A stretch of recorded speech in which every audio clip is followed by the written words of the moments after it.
ನಮಸ್ಕಾರ ವೀಕ್ಷಕರೇ, ಈ ವಿಡಿಯೋದಲ್ಲಿ ಮೆಣಸಿನಕಾಯಿ ಗಿಡಕ್ಕೆ ತಗುಲುವ ಲೀಫ್ ಕರ್ಲ್ ಡಿಸೀಸ್ ಅಥವಾ ಎಲೆ ಮುದುಡು ರೋಗದ ಬಗ್ಗೆ ತಿಳಿಯೋಣ.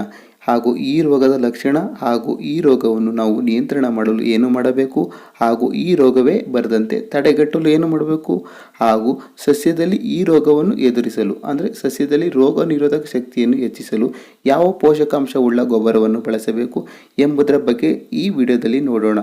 ಅದಕ್ಕಾಗಿ ಈ ವಿಡಿಯೋವನ್ನು ಸಂಪೂರ್ಣವಾಗಿ ನೋಡಿ ಹಾಗೂ ಈ ವಿಡಿಯೋವನ್ನು ಒಂದು ಲೈಕ್ ಮಾಡಿ. ನೀವು ಕೊಡುವ ಲೈಕು ನಮಗೆ ಹೆಚ್ಚು ಹೆಚ್ಚು ವಿಡಿಯೋ ಮಾಡಲು ಸ್ಫೂರ್ತಿಯನ್ನು ನೀಡುತ್ತದೆ. ಬನ್ನಿ ಈಗ ವಿಡಿಯೋ ಸ್ಟಾರ್ಟ್ ಮಾಡೋಣ. ಮೊದಲಿಗೆ ಈ ರೋಗ ಬರೋದು ವೈರಸ್ಸಿಂದ. ಈ ವೈರಸ್ಸನ್ನು ಸಾಯಿಸಲು ಯಾವುದೇ ರೀತಿಯ ಔಷಧಿಯನ್ನು ಕಂಡುಹಿಡಿದಿಲ್ಲ.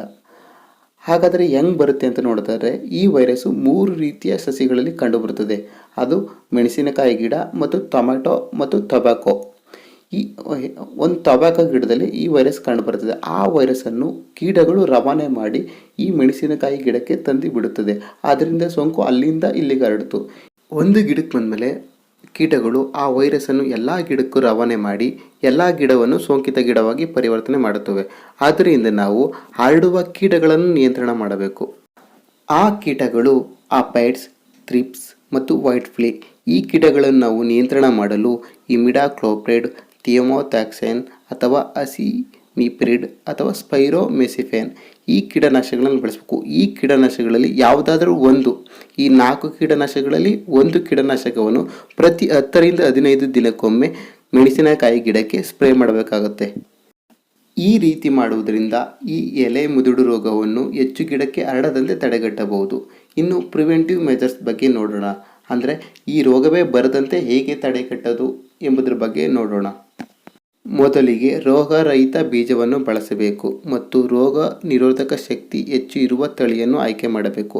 ಹಾಗೂ ರೋಗ ಬಂದ ಗಿಡವನ್ನು ಕತ್ತರಿಸಿ ಸುಡಬೇಕು. ಹಾಗೂ ಟೊಮೆಟೊ ಮತ್ತು ತಂಬಾಕು ಬೆಳೆಯನ್ನು ಈ ಮೆಣಸಿನ ಗಿಡದ ಹತ್ತಿರ ಬೆಳೆಯಬಾರದು. ಇನ್ನು ಅತಿಯಾದ ನೈಟ್ರೋಜನ್ ಗೊಬ್ಬರವನ್ನು ಬಳಸುವುದನ್ನು ಕಡಿಮೆ ಮಾಡಬೇಕು. ಹಾಗಾದರೆ ಯಾವ ಗೊಬ್ಬರವನ್ನು ಬಳಸಬೇಕು ಎಂಬುದರ ಬಗ್ಗೆ ನೋಡುವುದಾದರೆ, NPK ಗೊಬ್ಬರ ಜೊತೆ ಮೈಕ್ರೋನ್ಯೂಟ್ರಿಯೆಂಟ್ಸ್ ಗೊಬ್ಬರವನ್ನು ಬಳಸಬೇಕು. ಅದರಲ್ಲೂ ಜಿಂಕ್, ಐರನ್, ಮ್ಯಾಂಗನೀಸ್, ಬೋರಾನ್ ಉಳ್ಳ ಗೊಬ್ಬರವನ್ನು ಬಳಸುವುದು ಉತ್ತಮ. ಮತ್ತು ಸೀವೀಡ್ ಎಕ್ಸ್ಟ್ರಾಕ್ಟ್ ಈ ಔಷಧಿಯನ್ನು ಈ ಮೆಣಸಿನ ಗಿಡಕ್ಕೆ ಕೊಡುವುದರಿಂದ ಮೆಣಸಿನ ಗಿಡದಲ್ಲಿ ರೋಗ ನಿರೋಧಕ ಶಕ್ತಿ ಹೆಚ್ಚಾಗುತ್ತದೆ. ಈ ಔಷಧಿಗಳನ್ನು ಪ್ರತಿ 15 ದಿನಕ್ಕೊಮ್ಮೆ ಕೊಡುವುದು ಉತ್ತಮ. ಒಟ್ಟಿನಲ್ಲಿ ಅರ್ಥ ಮಾಡ್ಕೊಳ್ಳಿ, ಈಗ ಹೇಳ್ತಿಲ್ಲ, ಅದು ಭಾಳ ಇಂಪಾರ್ಟೆಂಟು. ನಾಟಿ ಮಾಡಿದ್ಮೇಲೆ ಮೊದಲನೇ ವಾರ ಇನ್ಸೆಕ್ಟಿಸೈಡ್ ಹೊಡೀರಿ. ಅಂದರೆ ಇಮಿಡಾಕ್ಲೋಪ್ರಿಡ್, ಥಿಯೋಮೋಥ್ಯಾಕ್ಸೈನ್ ಈ ರೀತಿ ಯಾವುದಾದ್ರೂ ಒಂದು ಸ್ಪ್ರೇ ಮಾಡಿ. ಇನ್ನು 2ನೇ ವಾರ ಮೈಕ್ರೋನ್ಯೂಟ್ರಿಯೆಂಟ್ಸ್, ಅದ್ರ ಜೊತೆ ಸೀವೀಡ್ ಎಕ್ಸ್ಟ್ರಾಕ್ಟ್ ಇವೆರಡನ್ನೂ ಬಳಸಿ. ತಿರ್ಗಾ 3ನೇ ವಾರ ಮಾಮೂಲಿ ಕೀಟನಾಶಕ, 4ನೇ ವಾರ ಮೈಕ್ರೋನ್ಯೂಟ್ರಿಯೆಂಟ್ಸು ಅಂದರೆ ಲಘು ಪೋಷಕಾಂಶಗಳು. ಈ ರೀತಿ ಮಾಡುವುದರಿಂದ ಈ ಲೀಫ್ ಕರ್ಲ್ ಡಿಸೀಸ್ ಅಥವಾ ಎಲೆ ಮುದುಡು ರೋಗವನ್ನು ನಾವು ಸಂಪೂರ್ಣವಾಗಿ ನಿಯಂತ್ರಣ ಮಾಡಬಹುದು. ಹಾಗಾದರೆ ಈ ಮೆಣಸಿನ ಗಿಡವನ್ನು ಉತ್ತಮವಾಗಿ ಬೆಳೆಯಲು ಯಾವ NPK ಗೊಬ್ಬರವನ್ನು ಕೊಡಬೇಕು ಎಂಬುದರ ಬಗ್ಗೆ ನೋಡುವುದಾದರೆ ನೋಡಿ, ವೆಜಿಟೇಟಿವ್ ಸ್ಟೇಜ್ ಅಂದರೆ ನಾಟಿ ಮಾಡಿದ್ಮೇಲೆ 20-20 ಈ ಗೊಬ್ಬರವನ್ನು ಬಳಸಬೇಕು. ಇನ್ನು ಫ್ಲವರಿಂಗ್ ಸ್ಟೇಜ್ ಅಂದರೆ ಹೂ ಬಿಡುವ ಸಮಯದಲ್ಲಿ 10-26-26 ಈ ಗೊಬ್ಬರವನ್ನು ಬಳಸಬೇಕು.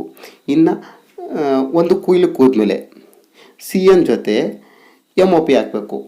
ಈ ರೀತಿ ಮಾಡಿದ್ರೆ ನಾವು ಉತ್ತಮ ರೀತಿಯಲ್ಲಿ ಮೆಣಸಿನಕಾಯಿ ಗಿಡವನ್ನು ಬೆಳೆದು ಉತ್ತಮ ಇಳುವರಿಯನ್ನು ತೆಗೆಯುವಲ್ಲಿ ಸಫಲರಾಗುತ್ತೇವೆ. ಹಾಗೂ ಈ ವಿಡಿಯೋ ನಿಮಗೆ ಇಷ್ಟ ಆಗಿದರೆ ಈ ವಿಡಿಯೋಗೆ ಒಂದು ಲೈಕ್ ಮಾಡಿ, ಹಾಗೆ ಸಪೋರ್ಟ್ ಮಾಡಿ.